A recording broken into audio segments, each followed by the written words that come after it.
Boa noite, telespectadores. Estamos de volta com o nosso Viver Bem em Cristo. Um formato que já tínhamos há um tempo atrás e que os nossos telespectadores aí certamente estão com saudades, porque são palavras assim que a gente traz através do ministro do Evangelho, Sérgio Alves, que vão ao encontro das nossas dúvidas, aquelas mais simples, aquelas coisas assim que no dia a dia a gente quer saber ou tem dúvidas, enfim, né, os conflitos que atravessamos nas nossas vidas. Então, a gente está aqui novamente com o ministro Sérgio Alves para bater um papo com ele sobre o assunto. Tudo bem, ministro? Tudo bem, boa noite a todos. Uma alegria minha, né, depois de algum tempo, a gente retornar ao formato inicial aqui do programa, que leva o esclarecimento da verdade divina, que falamos sempre de coisas que são úteis e muito edificantes para o nosso crescimento espiritual, porque nós precisamos olhar para o manual do fabricante, que é a palavra de Deus, que é a Bíblia, porque só este livro nos ensina, nos dirige, nos capacita a voltarmos para Deus. Então, é uma alegria retornar e que Deus nos dê muita graça e luz para que possamos transmitir o que é bom a todos. Amém. Olha só, a gente estava falando aí, né, antes sobre a questão de as pessoas não conhecerem muito bem Deus e muitos até não crerem, mas eu creio que nos últimos tempos as pessoas estão cada vez buscando mais a Deus, estão precisando cada vez mais de Deus. E o senhor falou na Bíblia, no Manual de Fabricante, né? Ele ainda é o livro mais vendido no mundo? Ainda é o livro mais vendido no mundo, mas é o menos lido no mundo, né? Ainda, infelizmente. Agora, como nós estamos no final de uma dispensação divina e as dificuldades externas, o sistema social em que vive o homem está oprimindo demasiadamente a vida humana. E as dificuldades a cada ano se intensificam muito e as pessoas começam a sofrer intensamente também, com muita insegurança, muito medo, incertezas com relação ao futuro, e a questão da sobrevivência, da subsistência cada vez fica mais difícil. Os níveis de emprego reduzindo cada vez mais, a oportunidade ao consumo cada vez mais restrita. Isso gera uma tensão nervosa nas pessoas e os seus corações ficam realmente derretendo-se de medo do futuro, né? E ainda mais agora que as profecias do Apocalipse têm se cumprido de forma mais sequencial e mais evidente. E isso assustou muito a vida das pessoas, porque estão vendo que tudo que a Bíblia antecipou a todos nós pelo livro de João, da revelação do Apocalipse, o livro de Daniel, o livro de Mateus, capítulo 24 e 25. O Apocalipse foi escrito por João, né? Foi o último ministério dos 12 apóstolos, foi ele, né? Foi o último a partir para o Senhor. Foi um ministério que a gente chama de ulterior, foi o último, né? Então, as revelações são intensas, sendo que muitas coisas do Apocalipse se cumpriram cabalmente como está escrito. O livro de Daniel, do capítulo 7 até o 9, também fala dessas profecias, testificando João depois no livro de Apocalipse. Então tem acontecido essas epidemias, eu não vou dizer que eu não consigo classificar isso como pandemia, mas como uma epidemia, né? No meu entendimento. E uma coisa muito manipulada também pela mídia, pelos interesses econômicos do globo, por políticas, né? Então a gente vê muita intervenção e manipulação humana nos fatos que vão ocorrer, porque é profético, mas eles querem dar um impacto mais negativo e mais assustador nas pessoas, para elas enfraquecerem, para falirem, para quem tem capital dominar. Bem, pastor, eu creio que é um verdadeiro terrorismo, porque especialmente eu, até na minha área, não é, que lido muito com os idosos, eu tenho visto assim um sofrimento intenso, um pânico, um medo que é avassalador para a alma das pessoas, que tem levado à depressão. O medo é uma coisa horrível, né? E as pessoas estão com muito medo e sem motivo, não é? Então, eu creio que buscar a Deus nesse momento para ter uma tranquilidade um pouco maior e receber de Deus essa confiança, né, que nós podemos ter nele, que as coisas vão ficar bem independente, né, de todas as circunstâncias impostas, verdadeiras ou não, né, faz toda a diferença, não é? Sim, veja que a mídia, em vez de colaborar no processo e de mostrar vídeos assim aterrorizantes, isso não edifica ninguém, né? Veja bem, as pessoas não entendem de medicina, não entendem de ciência, não entendem. Então, a mídia madura e a mídia que edifica uma nação, que quer construir uma sociedade de melhor qualidade, ela não faria isso, né? Mas estaria dando e enfatizando a maneira de prevenir essas coisas, de ser multiplicado na população, em vez de fazer esses. Então, realmente, a mídia não está ajudando mais a vida humana hoje e nem na construção de um sistema de vida humana que poderia ser colaborar no processo de melhorar a vida humana, né? Parece que não há um interesse por grande parte das pessoas, eu acho até porque não creem em Deus, não tem temor a Deus, porque senão não faria, né, certas coisas absurdas e inexplicáveis, até irracionais, eu diria, não é? Exatamente, assim, ó, Deus é um elemento indispensável e crucial para qualquer pessoa hoje. Se você não tem um relacionamento com Deus, se você não tem um fortalecimento espiritual de Deus, vai ser muito difícil enfrentar o que está para chegar. E vai haver, assim, blackouts psicológicos seríssimos nas pessoas, porque agora, com esse vírus que está aí, a gente já vê suicídios de empresários que faliram. Que nem foi por causa do vírus, e sim pelo que foi imposto para que as pessoas cumprissem, né, e que não pudessem mais trabalhar, enfim, produzir, né, um caos, literalmente. É que tudo está sistematizado para destruir o homem, e um pequeno grupo de pessoas privilegiadas intelectualmente e com capital na mão, eles querem exercer um domínio sobre o planeta. Então eles querem até pautar quantas vidas vai estar vivendo em cada geração. Então há um planejamento realmente dessa nova ordem mundial que já se apresenta para todos com quase 50 anos.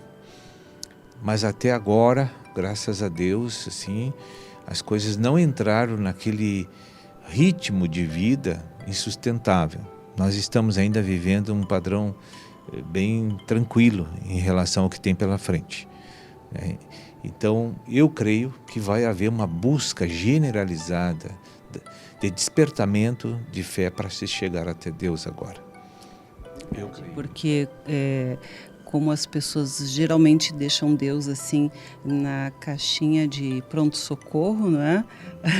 Antes de saber que a gente pode desfrutar dele em cada segundo do dia e para todas as coisas, mas agora é o momento de abrir a caixinha realmente, não é? Porque estamos precisando do socorro de Deus. Mas para falar um pouco mais sobre esse final dos tempos, né, que tanto se ouve, nós vamos continuar daqui a pouquinho com o ministro Sérgio Alves, para falar ainda mais do Apocalipse. Então, continue conosco que nós já voltamos com o nosso Viver Bem em Cristo. Viver Bem.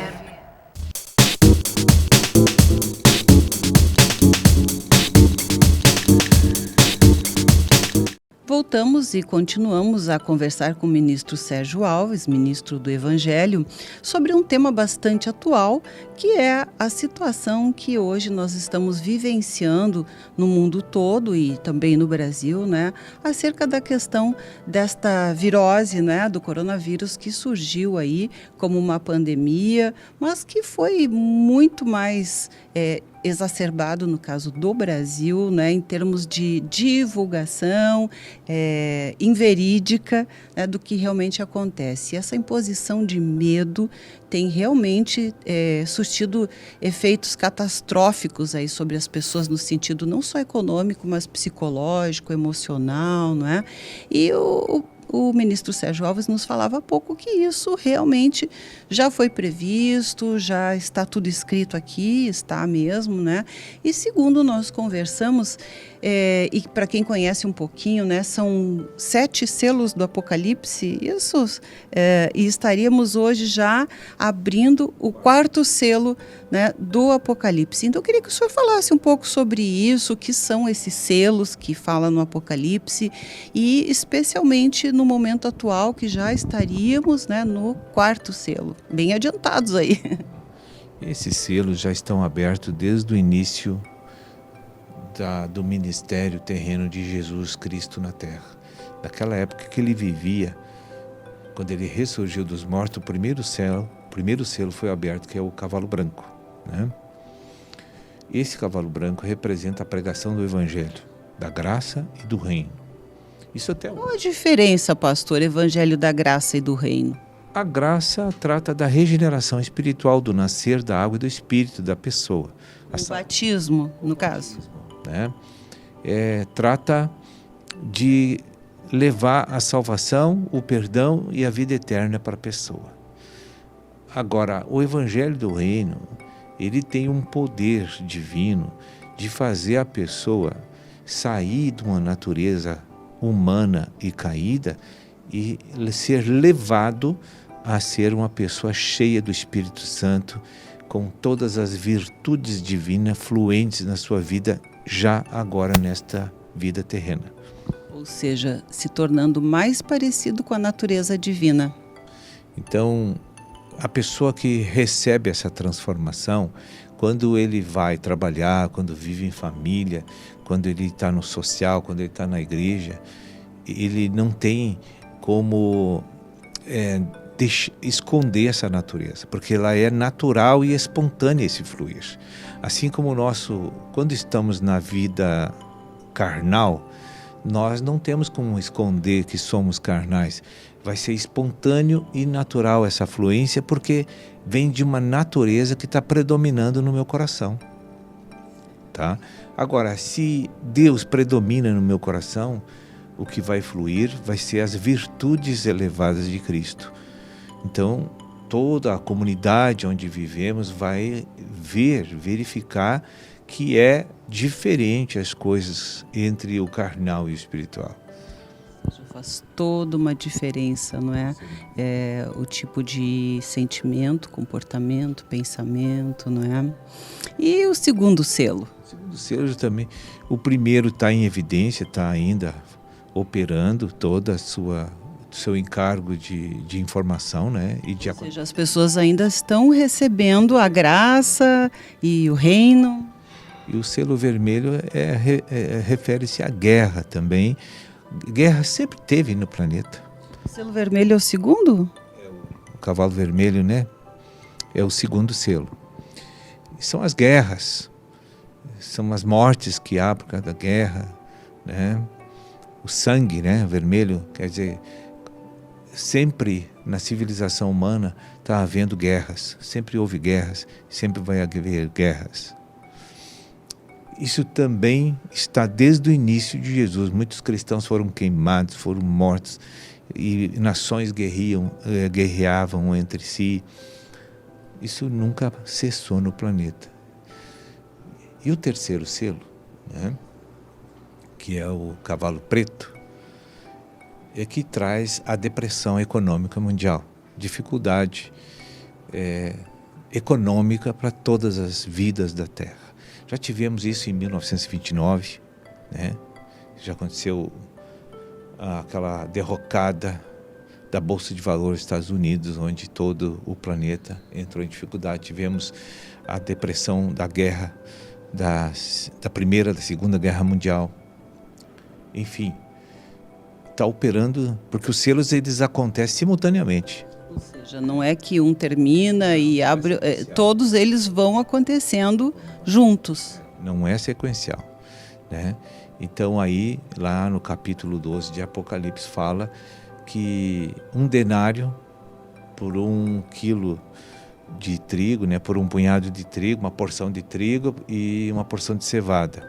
O que significa isso? Restrição até das primeiras necessidades que a pessoa tem. Vai chegar um ponto que a fome e a dificuldade vai realmente estar, e isso vai se agravar agora. Porque esses acontecimentos finais aí vão gerar uma depressão, uma dificuldade na economia. E é profético isso. Porque o anticristo, que está próximo a assumir os seus primeiros 3 anos e meio de governo, que eu não sei assim exatamente quantos dias falta, quantos anos, mas eu creio que está em cima da hora, no meu sentimento. Ele preparou e planejou essa crise para que este político carismático, que vai ser um governador mundial e que vai trazer a solução para equacionar essa crise. Ou seja, vai ter um único governante mundialmente. Isso aí em breve vai ter. Isso já é falado no meio político da Europa, da China, da Rússia, de todas as reuniões que são importantes, que vêm desse grupo que quer governar o mundo pelo capital. Então, os países do Mediterrâneo, que são, na verdade, são 7, que vão eleger esse governador mundial, e vai ser levantado novamente o Império Romano, né? E não vai ser os italianos. O Império Romano ele é global hoje, ele não vai vir como naquela época. Pois é, as pessoas talvez não entendam, né, o que significa, o que simboliza o Império Romano. É um governo único mundial. Como era lá nos primórdios, que Roma dominava toda a terra, a princípio, né, tudo que se conhecia, o alcance. O mundo inteiro segue a direção e a autoridade que eles têm pelo domínio, pelo capital, pela tecnologia, por todas as coisas. Então todo mundo come na mão dele, né? E esse governante vai ser um representante desses 7 países que vão estar unidos, conforme diz lá no livro de Daniel, e ele vai ser eleito então o governador mundial, que por 3 anos e meio ele vai encantar as pessoas. A Bíblia diz que até os eleitos de Deus serão enganados, porque todos vão pensar que ele é o salvador do mundo, né? Pois é, pastor, eu até ouvi dizer que quando ele morrer, inclusive vai ressuscitar como Jesus. Isso é verdade? Porque aí como que as pessoas vão saber, né? É verdade. Ele será assassinado no fim dos 3 anos e meio. E ele, por 2 ou 3 dias, ele vai ficar ali. Como Jesus ficou. Porque o diabo imita tudo que é de Deus, né? Porque ele não tem criatividade, né? É verdade, Jesus não ia repetir a dose, né? Então não deve ser ele. E esse homem então vai ressuscitar. Só que quando ele ressuscitar, vai estar só o corpo daquele homem bom. Mas vai entrar nele outro espírito, muito maligno. Mas a credibilidade que ele vai ter é tão grande no mundo que até as pessoas descobrir que não é ele que está dentro daquele corpo, ele vai fazer toda a implantação maligna do seu reino destrutivo no mundo. Ou seja, virá como uma pessoa daí oposta ao início, muito ruim. Muito ruim. Exatamente. E nesse período vai estar acontecendo na Terra, porque a igreja que o Evangelho do Reino produzir vai ser arrebatada. Aqueles que negaram a vida da alma em favor da obediência absoluta e ao uso do Espírito Santo, que são pessoas espirituais, eles não vão ficar na Terra nesse período. Ou seja, negar a vida da alma quer dizer obedecer o que Jesus ensinou, evitar a ira, a avareza, a vaidade e todos aqueles... Transformados pelo Evangelho e aceitar e viver os padrões de Deus. Ou seja, eles vão ser chamados antes de passar por esse verdadeiro quase inferno. E esse momento vai ser bem no meio do governo dos 7 anos. À meia-noite a Bíblia chama, né? Então... E não necessariamente é o horário meia-noite, é a metade da... É uma linguagem simbólica para dizer que é no meio do governo. Então os crentes não vão passar pelas dificuldades, sofrimentos e aflições da grande tribulação, que é os 3 anos e meio finais. Ou seja, a gente ainda tem tempo, então, de ajeitar a casa aqui, né? De obedecer, se voltar para Deus. Tem sim, nós temos tempo ainda. Eu creio que isso não é bíblico e não é uma profecia, eu quero dizer para todos aqui, mas no meu entendimento nós não temos mais que 2 anos antes de arrebatar essa igreja, eu creio. Vamos dar um jeitinho aí, hein? Porque a gente fazendo os cálculos, né? Porque toda a Bíblia tem um código, né? Cada letra, cada palavra tem um número. E Jesus disse que, na linguagem simbólica dele, que não passaria essa geração até que ele voltasse. E isso fecha daqui a 2 anos, pelo cálculo correto da Bíblia, né? Em outro momento eu vou pedir que o senhor explique o que é geração, né? Mas, né, ainda estamos finalizando, chegando quase no final aqui do nosso programa, né? E ainda queremos saber do 4º selo. Sim, o 4º selo vai ser a última guerra, né? Que vai haver no mundo, a 3ª Guerra Mundial, né? Vai ter muita morte, e ali é muita miséria e muita fome no 3º, mas no 4º e no 5º, que vai acontecer junto, né? No 5º, aliás, é muita morte, muitas guerras, rumores de guerras em tudo que é lugar, que vai então culminar no levante dessa situação de miséria do mundo pelo anticristo, que vai ser manifestado pelo lado do bem da árvore do conhecimento. E outra parte do governo, o lado mal. Isso é outro assunto que a gente vai trazer aqui para você nas próximas semanas, né? A questão do bem e do mal, opostos, né? Ambos à árvore da vida. Mas deixamos para a próxima semana, então, quando estaremos aqui novamente com o ministro Sérgio Alves, explicando essas coisas para a gente. E você que tem perguntas, tem dúvidas, colocações, pontos de vista, entre em contato com a gente, né? Tá aí nosso e-mail, tá o e-mail do pastor Sérgio Alves, né? Para você tirar suas dúvidas, bater um papo, quem sabe, né? E estar, né, tendo respondidas as suas perguntas aqui no nosso Viver Bem em Cristo. Então, muito obrigada por hoje, não é, pastor? E espero revê-lo na próxima semana. Até lá. Que Deus abençoe a todos. Amém. Viver Bem.